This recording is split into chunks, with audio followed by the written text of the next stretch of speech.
to Catholic Current, where we discuss our faith and give you an update on events affecting the Church in the United States.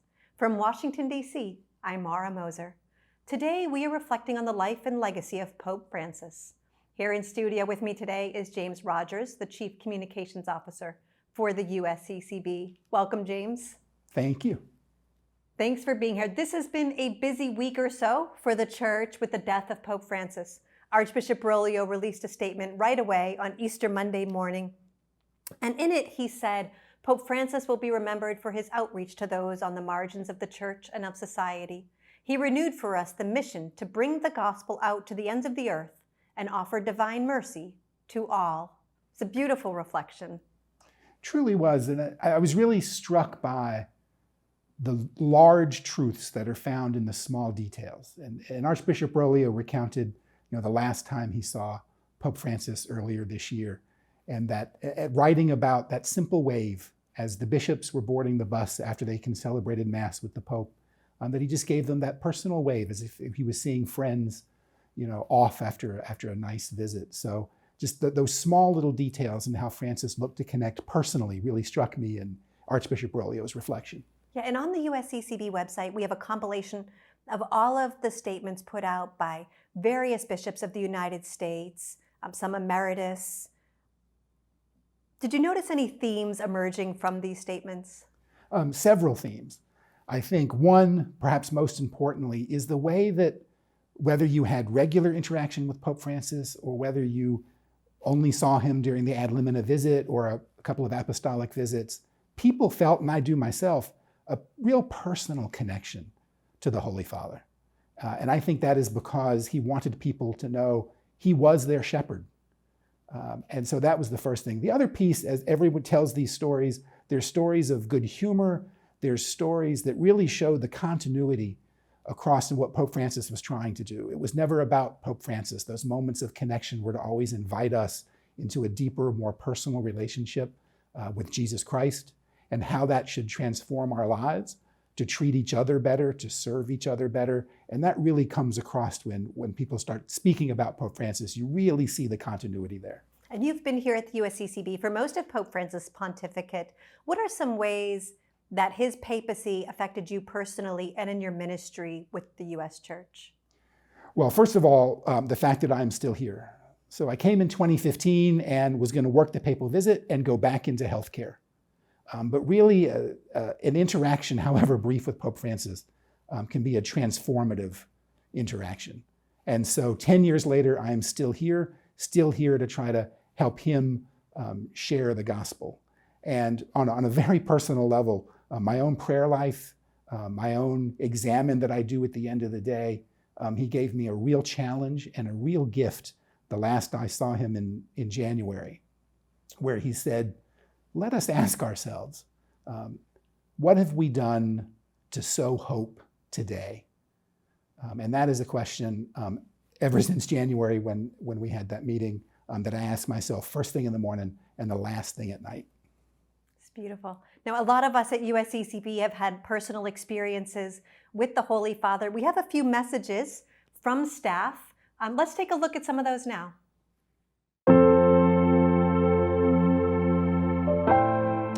I think the way that Pope Francis came into the role, the papacy, early on, I used the example of he completed a triptych, a 3-part vision. It began with John Paul being on the global stage as a philosopher, as an actor, as someone who just presented himself and really drew a lot onto himself. And then there was Benedict, the consummate theologian of the 21st century, of the 20th century probably as well. And then you have Francis coming in, and remember that every priest studies philosophy and then studies theology and then becomes a pastor. So Francis completed that triptych to say the totality of all these together have to be brought to bear interpersonally, one-to-one. Pope Francis was truly remarkable in his love for the poor. And that's something that has moved me and moved so many people deeply. I think he understood, like not many of us do, the depth of the love that God has for people who are on the margins. And I think it's really fitting that his final encyclical of his papacy was Dilexit Nos. He loved us. And, thinking about that reflection in particular, he lifted up how Jesus in the Gospels saw those who are in poverty. So Pope Francis's emphasis on dialogue and relationship has shaped and formed not only my education, but the work that I've been able to do since I graduated. I was in graduate school when he was elected, and so I was studying interreligious dialogue already, but he made it central to his pontificate that relationship is key and foundational to all the work that we do for the mission of the church. And dialogue is one of the ways in which we engage relationship and honor it and strengthen it.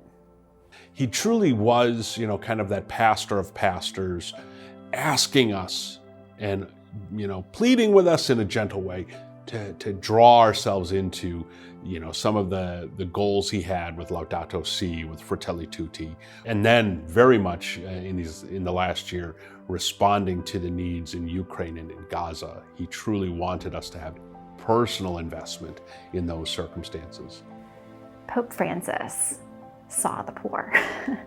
He did that, and he witnessed it every day in his care for prisoners, his call to the church in Gaza that he would make daily, his welcoming of people from the margins, leaders of popular movements in Rome, and his accompaniment of the poor all over the world. When he visited the United States in 2015, I was able to travel with the Vatican media who follow him everywhere. And so I had the privilege to be at 95% of the events in which he held in New York, in Philadelphia, and DC. And one of the most profound experiences that I had to be with him was when he was in the prison in Philadelphia with the prisoners. I had never been in a prison before, and so that was a new experience. And to kind of be free in a place that people are not free at all. And the way in which the prisoners, both they were men and women, responded to him. They built him a papal throne that he took back with him in their woodworking section, and he sat on it with them. And I would guess not a lot of them were Catholic, but having someone with such spiritual, having someone who is such a spiritual leader, who is so well known, one of the most photographed people, come to be with them and to share with them. And not only that, then he got up, and the prisoners were told they weren't allowed to stand up from their chairs when he came by, and he gave them each a rosary and he shook his hand. But the magnetism of him, they couldn't help themselves. And so they started hugging him, and the Pope wanted them to hug him. And so it was this beautiful, meaningful place to, exercise a work of mercy, to visit the prisoners. I was blessed. I've been blessed in this role now to have had 3 instances of individual audiences for extended periods of time. Hour-long meetings with the conference president, vice president, general secretary, and myself. Now, I was usually just the quiet one on the end. My job was to slide paperwork to Archbishop Broglio or Archbishop Gomez before him. But in that time, Francis was engaging, was interested, was intent on giving us a message, kind of reset our goals a little bit or try to integrate our goals with his. So, James, we just saw there Father Paul Hartman, Jill Rao, and Julia McStravig reflecting on the life and legacy of Pope Francis. I want to pick up on something that Julia was talking about, which is the Pope's visit to the United States. I know you were involved in a lot of the communications efforts around that papal visit. Would you share about your experience during that time? Well, I too was struck by the Holy Father's visit to the prison. And they were planning meetings leading up to that, and really a sense of his pastoral instinct was based on trust and faith and love. Because as you might imagine, the Secret Service, the Philadelphia police were a little uneasy about Pope Francis's desire to go in and be available to those moments. They're like, well, there's too many risks, we don't know. And I'll never forget Dr. Johnny, who was the Pope's security, the Pope's body man, for the visit, and he just said, Pope Francis and I have done this all over the world. Trust us. We want to meet the people. That's beautiful. It reminds me of when he took his first trip to Lampedusa and he booked it himself. There were so many surprises in the Pope Francis papacy. And I'm also remember when he came to Washington, D.C. for the Mass, just the joy in the air. It was something different was happening, and everybody seemed different, whether it was the bus driver or the people waiting in long lines to see the Pope. There was just a palpable energy about seeing Pope Francis. It brought an incredible joy to the city. There really was, and it also brought joy and energy to him. It was a very rigorous schedule. He had stopped in Cuba. It was jam-packed, 3 cities, 6 days, half a world away for him. And you could see there were moments when he was by himself where you could see him getting a bit tired. And you'd wonder, how would that next visit go? And then when he was able to interact with the people of God, he just came alive with such an energy. So I think what you are describing was a two-way street. The people fed off of him, and he fed off of the people. Yes, and I think that was beautiful, even on his last moments on earth, to go and visit the square and then to thank his nurse for having taken him one last time. So we have some other videos from USCCB staff that we'd like to share with you now. I was at St. Peter's Square when he was elected. I was in Rome serving the U.S. bishops in media relations, during the conclave, the cardinals, and the interregnum between Pope Benedict and Pope Francis being elected. And so it was really exciting, to come every evening or to the piazza and wait for the smoke and see if it was So I remember that rainy night, on May 13. We didn't think he was going to get elected that soon, so we just were peeking from the corner, and then all of a sudden the smoke comes out and he turns from what it looked to dark to white, and he's like, oh my God, so craziness, and we go as close as we could with another colleague former colleague from the USCCB. I was here at the USCCB watching the stream when I saw the white smoke. And when he went out on the balcony and declared Buonasera, the humility, the familiarity with the people that he was about to lead. And so there was this humility, this compassion, this simple idea, simple philosophy of how he was going to lead the church. From the moment we heard his name and then we saw him come out to the balcony and just casually greet people, buonasera, good evening, and then bowing to the people and asking for their prayer before he blessed them, we really knew this was going to be a different style, we're going to bring a different style to the papacy. He reminded me and reminded all of us that it was the simple things, it was the everyday things, it was the most seemingly insignificant things that were actually the most important. Whether it was the most overlooked person, whether it was the smallest detail, he didn't, even though he did grand gestures, he was a pope after all, he always kept it about the smallest stuff. It was always about the littlest, most overlooked aspect of a particular text he was talking about, or a person in the room, or a particular aspect of the ministry. And it reminded me, because I can really get into the big things. I mean, working at the national, international level, you get really caught up in those things. And he always reminded me to keep it simple and to focus on perhaps the most overlooked aspect of crowd or teaching.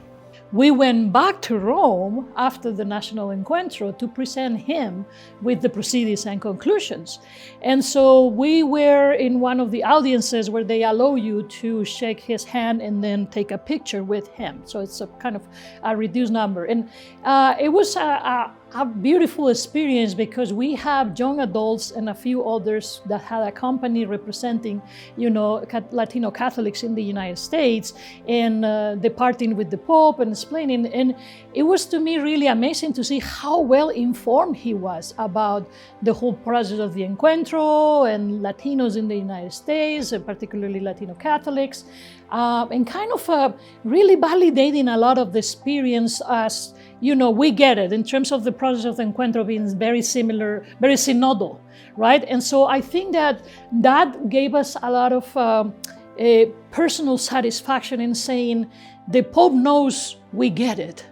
And is validating this way of doing things, and the consulting people from the base, and the bishops walking among the people. So that was a beautiful thing to see that he actually spent some extra time with us that he did not spend with the other groups. So you could tell he was enjoying the moment and enjoying departing with us. I remember the first time meeting him, and the way he looked at me when I shook his hand. It was all him. And so I will take that with me forever. And I've met him several other times after that since. I remember one time being at Domus Sancta Marta, having dinner in the cafeteria with my family. I was able to bring them in, part of our little vacation break. And Pope Francis walks in, because as you know, for dinner it was buffet style. And my daughter, who was in line, froze. She was catatonic. Jaw dropped open. Now, here's the Pope. But there was such a humility, there was such a meekness, there was such a gentleness about him. He looked and smiled and greeted us. There was one particular moment that I recall that I will never forget.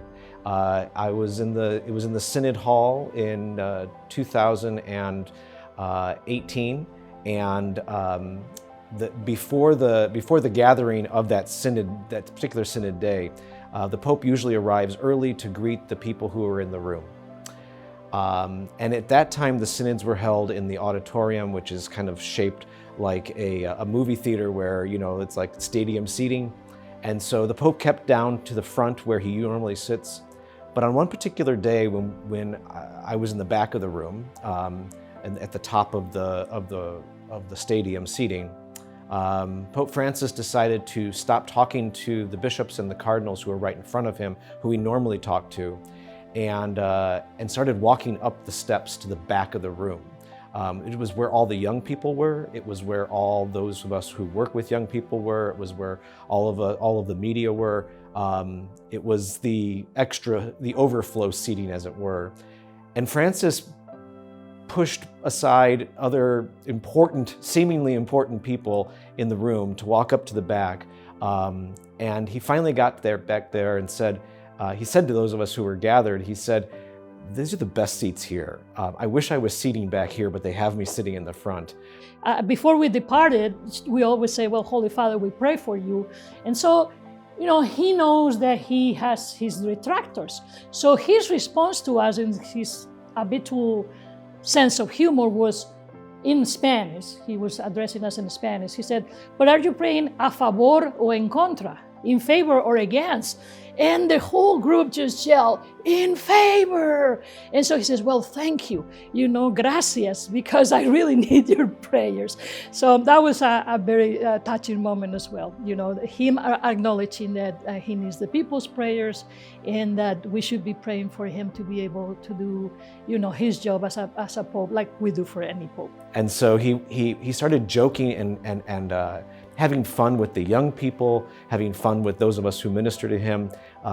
And that to me was very shocking, because everyone, even in fact, all of the important people in the room were looking, thinking he was coming their way, when in fact he was coming to the very back, so that the person in the very last row of that particular place felt seen. And that was very memorable, because I happened to be in the very last row at that moment. So it was fun to have an opportunity to be with him when he was being with the people no one expected him to be with. So again, he was approachable, he was definitely the hands and feet, the presence of Christ. If there ever was a perfect example of servant leader, that was Pope Francis.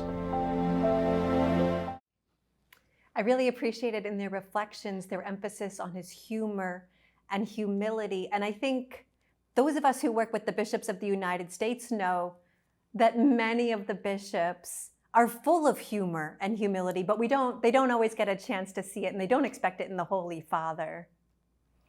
No, indeed. And he really understood that no matter who you were, to be in his presence was going to make you a little nervous, was a little off-putting, and his first instinct always was to, how do you disarm that moment?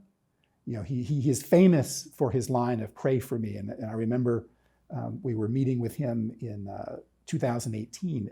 Actually, I say meeting, it wasn't a formal meeting, but we had been told that he might be walking out of Santa Marta at a certain time. And so the gendarmerie had said, well, if you just stay here for just a moment, you may. And so he was shaking hands as he was going by. And he said, pray for me. And we said, of course, Holy Father. And then he was moving on, but then he stopped and he turned back and he said, oh, no, I really mean it. This job is tough. And I want to talk about another thing. We heard the stories of all of the people in the square gathered to see Pope Francis. And I want to take us back about 5 years ago, where Pope Francis was the only one in the square during the pandemic. That was a really important moment, I think, for the church. And nobody was near him. Nobody was even in the back of the room. It was just him. Just speaks to his presence. It's a moment that, at least for me, I will never forget, especially as he, talked about this is the time of choosing. As we are all separated, as the world has come apart, it's a time of choosing as to how we want to put that together. And to see him in that moment where he knew he would have to be isolated, yet his instinct, his heart was always to reach out. And so, yes, I think completely unforgettable, moments that he wanted to continue to share. He produced, the Vatican Publishing Office produced, at his request, a book, striking photos, a little behind this of that moment. And he asked us if we could produce that ourselves and share that with all the bishops in the United States so they could share that moment with the people. So even in a moment when we were all closing in on ourselves and apart, he always called us out to service. And that was just a powerful moment for that, absolutely. Yeah, what an incredible moment. It was so moving to see him. And then to think of the contrast with his funeral this past weekend, where, here he was in his casket on St. Peter's Square, and the crowd was gathered praying for him, as he always asked us to do. And we want to share one more video about the life and legacy of Pope Francis from our staff. The first time I was able to greet him, I was still in my archdiocese, and we were going over with Archbishop Lostecki for the ad limina. And during the ad limina, it's all the bishops of the region. And I happened to be kind of in that cusp. All the bishops had gone through a line of an individual greeting and the picture and everything. And they get kind of one packet of swag when they finish their larger meeting. But then I was the first among all the priests who were coming. And we're just going to go through, get the greeting, get the picture, and then be let out. But they hadn't made the little switch to start sliding into his hand the little gift that he gives to everybody he greets. And I shook his hand, and Your Holiness, I pray for you every day. And he, thank you. And I'm starting to step away, and he pulls me back, yanks me back. Don't forget your rosary. And that's the gift he gives everybody. And for me, I always say, that's great advice. Don't forget your rosary. He was the first pope that really wrote an encyclical about, environment and care for the environment. He addressed many other issues. He was very concerned about the family. He was very concerned about evangelization. I think that this is something that we need, that our planet needs, and that we as Catholics should continue to encourage to, to do something, to take good care, be good stewards, and take good care of creation. So, so many things. Fratelli Tutti also is like this insistence on human fraternity, on building bridges among peoples, of understanding. It's so many things that I think that I hope have a long-term impact in the church and in the world. Pope Francis had a great and deep understanding of the sacredness of the created world and the way that we see God's presence and we praise God through creation. I'm so pleased that, during this 10th anniversary of Laudato Si, we're able to reflect more deeply on this joyful message of Pope Francis, exhorting us to see the connection between the creation that is all around us, God's presence in creation, and how we care for both the earth and for the poor. The cry of the earth and the cry of the poor, that's something that he brought together so well. What I'm praying and hoping for as we move forward with the church, as we move forward with the ministries that need to be carried out, again, is that compassion, that simplicity, that patience, the making sure that your spiritual life, your prayer life, your sacramental life is in place, having time for prayer. I remember attending Mass at the chapel, Doma Sancta Marta, and seeing him from time to time off to the side in his chair. There was that quiet presence, and I know he was in tune with our Lord. So having that in place, and then realizing that what he tried to message to us, to model to us, was that we are a church, and it takes each and every one of us to be able to bring about the kingdom of God here on earth. So that's what I'm going to carry moving forward. God rest his soul. He was a good man. He was a gentle man. He was a wonderful, wonderful Papa. I will miss him, and I continue to pray that Holy Spirit guides us as our cardinals, College of Cardinals, are discerning the election of our new Pope. I hope that the church continues on the synodal path, that the church continues to emphasize relationship, to emphasize communal dialogue, friendship, to emphasize listening, to continue to be that listening church that he has set such a beautiful example for. There's a particular phrase that Pope Francis said when he was in his first World Youth Day in Rio de Janeiro, and he repeated it again in his document Christus Vivit. It was, "Go make a ruckus." It's perhaps one of his more famous lines. And I know that sounds weird, that should be the line we should remember, but it reminds me a lot of the idea of holy disruption, of good trouble, that Pope Francis wanted us to make, to not be indifferent, to not be apathetic, to not be on the sidelines. He also said, don't be a couch potato. I like that he wanted us to really take life by the horns, as it were, to make a mess, to make a ruckus, to do something that helps us see the incredible dynamism of faith, the incredible dynamism of Jesus, the incredible dynamism of the message, that he wants us to be a protagonist. And so that go make a mess, go make a ruckus, to me, I hope is a legacy that we won't forget, because I think that it is a legacy that I think is inherited from the Gospels, of a Jesus who truly made a ruckus. And because of that, ever since, we've been all the more blessed. I think it reflects in his visits before and after every trip, and now his burial at St. Mary Major, just how devoted to Our Lady he was, just how Marian his theology is at its core. And I think that's something we need to be attentive to for the next few years as we try to understand better the papacy of Pope Francis.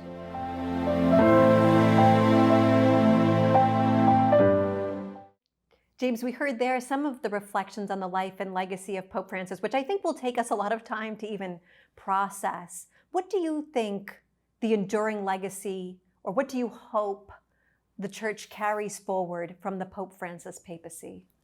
Well, I was really struck as I've been watching these videos, Deacon Bernie and his description of Pope Francis as the hands and feet of Christ. And my very last meeting with Pope Francis, again, what was in January, and they had told us as we were going in, he had injured his arm, he wasn't feeling well. Please don't shake his hand, he can't. And so, again, I was standoffish to approach him, and he said, hold my hand. He reached out as he said, hold my hand. And so that sense of that invitation to hold his hand, which was really saying, it's not about him, but put your hand in the hand of Christ and trust in Jesus. And that, I think, is his enduring message on a very personal level. Thank you. Catholic News Service in Rome has prepared a video sharing what these past few days have been like for them and what we can look forward to next.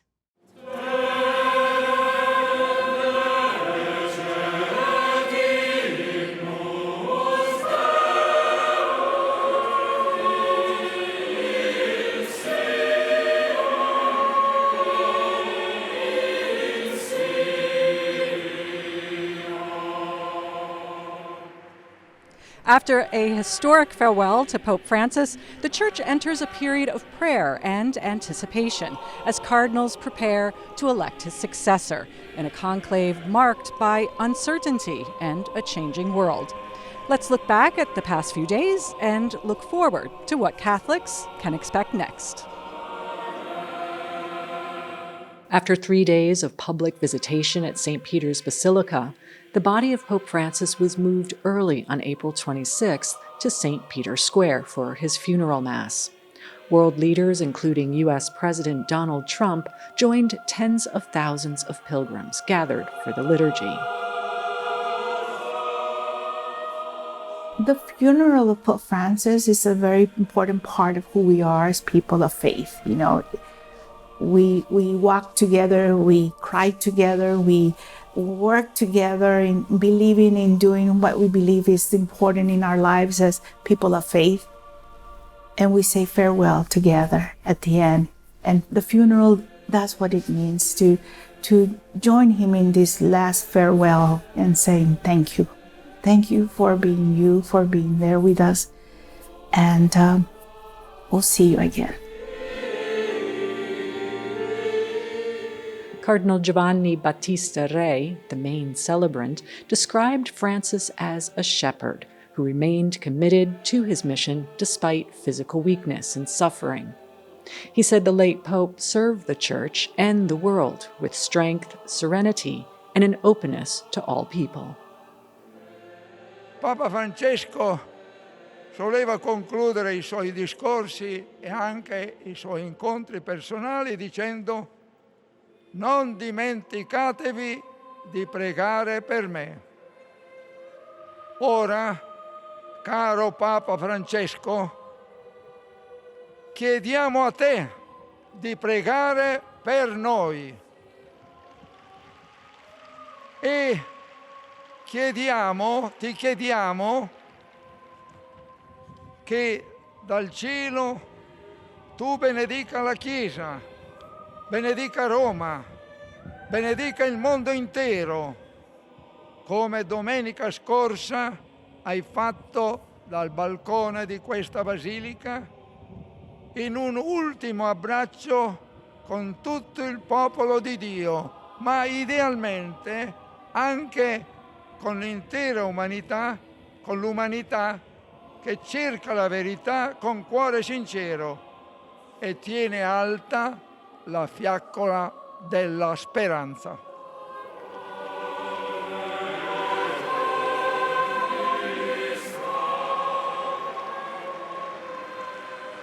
Following the Mass, Pope Francis's casket was placed in the Popemobile and transported across the city to the Basilica of St. Mary Major. Pope Francis wanted to be buried there out of devotion to Mary and the Marian icon known as Salus Populi Romani, or protector of the Roman people.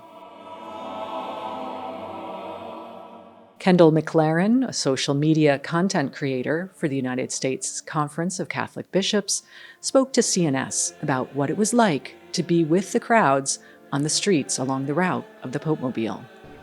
It was really cool. There's a lot of energy. It was very positive, which I was surprised by.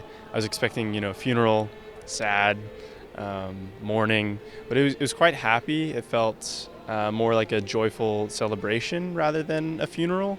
And then when the Pope's body came by, the streets were lined with people, and it was beautiful, and it was cool to be there, and it was a tangible feeling of unity with the church, with the people of Rome. It was really cool.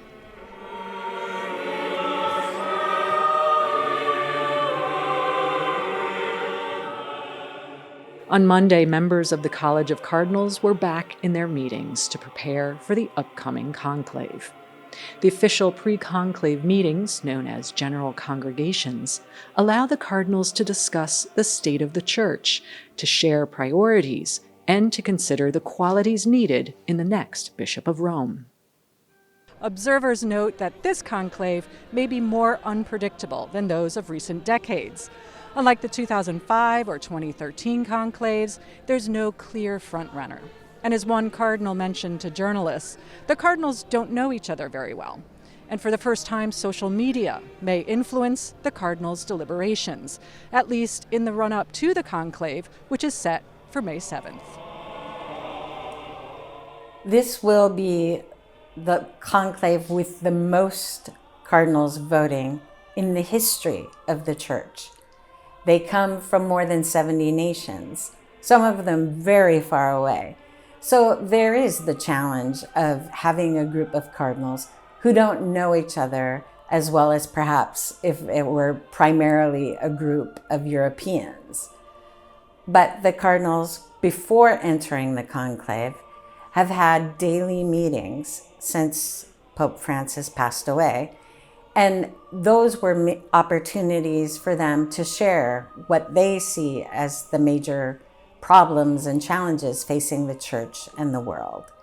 In addition, most of the cardinals who will be voting have participated in the 2023 and 2024 Synod of Bishops on Synodality, which gave them a month at a time to meet together and to have deep conversations about the needs of the church and some of the challenges the world presents.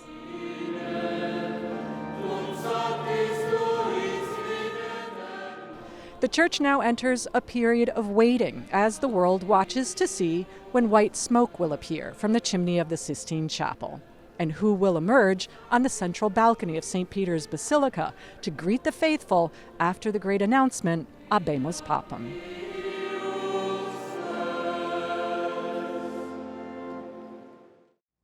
Our thanks to Catholic News Service Rome for their wonderful reporting. We look forward to that Habemus Papam moment in the coming weeks. James, thank you for joining us on Catholic Current today. You're welcome. And thank you for joining us for this edition of Catholic Current. You can find out more about Pope Francis's life and legacy, the conclave, and the new Pope when he is elected at usccb.org, or follow us on social media at USCCB. I'm Mara Moser. We'll see you next time.